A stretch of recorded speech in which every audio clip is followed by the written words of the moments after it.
Alright, so today I'm finally going to review my State Bicycle Co. 4130 all-road gravel bike.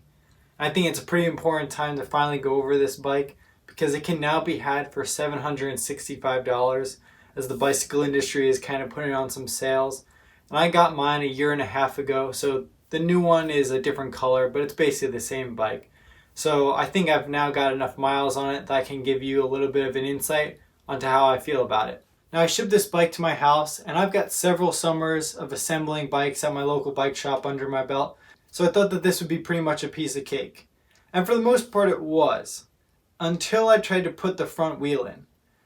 And unfortunately the fork legs were kind of bent out of the box.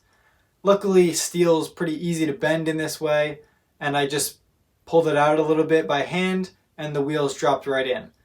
But I wasn't super stoked to see that. And then when I tried to tune the front brakes, I could not get a good combination of lever throw and my brakes not rubbing.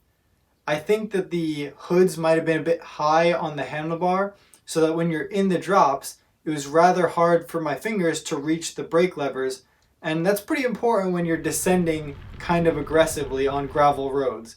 So this was kind of an issue as well. And I had to compromise and leave a little bit of brake chirping on my front rotor so that I could have lever throw that I was actually comfortable with. But other than that, the build went pretty well, and it's been doing all right ever since.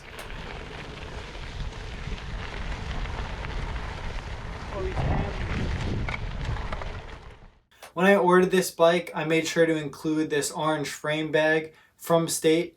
And I think it's super cool that you can kind of tack on these extras, whether it be a different wheel set, different frame bags, handlebar bags, bottle cages even, and just kind of tune the bike package to what you intend on doing with it. And I wish more manufacturers did this because it really helps the end user experience. Now that being said, I chose the 700C version with the 38mm tires. And to be honest, they're not the greatest gravel tires. I feel like it's a bit of a compromise to go to something that has such a smooth center tread and then to a full-on mountain bike tire. But I kind of get what they're doing. If you're going to do the 700C, you're going to wear out these tires and probably put something a little bit knobbier. And that's what I intend on doing when I feel like these tires are kind of biting the bullet. Another thing about the component choice is the gearing isn't as low as I would have liked. I think it's a 1-to-1 ratio at the easiest, and I took it up some 12% grade climbs, and for my scrawny little legs, it was a bit tougher than I would have liked when you're comparing it to, SRAM Eagle on your mountain bike. And mountain biking is what I primarily do, so it was a bit of a grind to get up some of the steep hills.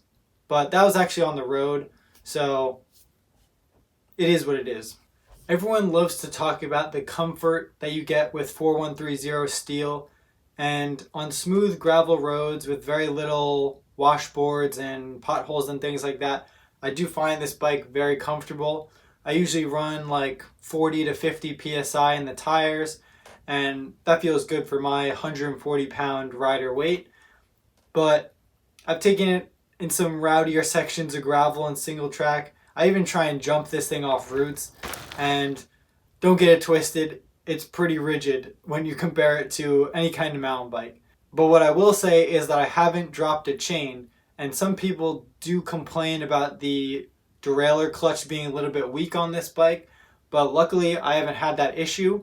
However, when you do try and get a little rowdy with this thing, the shifter levers are very easy to tap when you kind of pick the front wheel up. So oftentimes I'll try and bump jump a route, and I'll tap the brake lever because I have my fingers over it as if I was going to brake, but I'm actually shifting down, and I could double shift even. And it's kind of sketchy because then when you land and go to pedal, you clunk multiple gears down the cassette. So it's something to get used to and something to definitely be aware of when you're trying to get a little sneezy on this thing. So this past weekend, I finally went up to Westchester and did some real gravel riding with some actual hills, because here on Long Island, I do actually have some gravel pretty close to my house, but it is super flat and probably no more than 5 or 6 miles. And I enjoyed doing that, but I really wanted to get it to some real hills, some nice views, and I really enjoyed it. And even though I had some gripes about the build quality and tuning the bike and whatnot, I just love having a reliable, simple bike that you can take out of the garage, go anywhere, and it feels kind of bulletproof. Except for the fact that I still have tubes in it and these wheels aren't tubeless ready. But that'll be fixed later down the line when I've got some spare cash. That being said, I just love having a solid bike that is kind of always there for you. And that's how I try and make my bikes, is not necessarily have the fanciest technology or the latest and greatest parts, definitely not the lightest, but just making sure that it's going to be there for me when I want to go ride it. And for me, this bike is a great example of that. And for the price, you really can't beat it. And it's no wonder that it's honestly a fan favorite amongst the budget-friendly gravel bikes out there. So with that being said, I hope you enjoyed watching this video. If you have any questions, be sure to leave them down in the comments. And remember, stay venturing, my friends.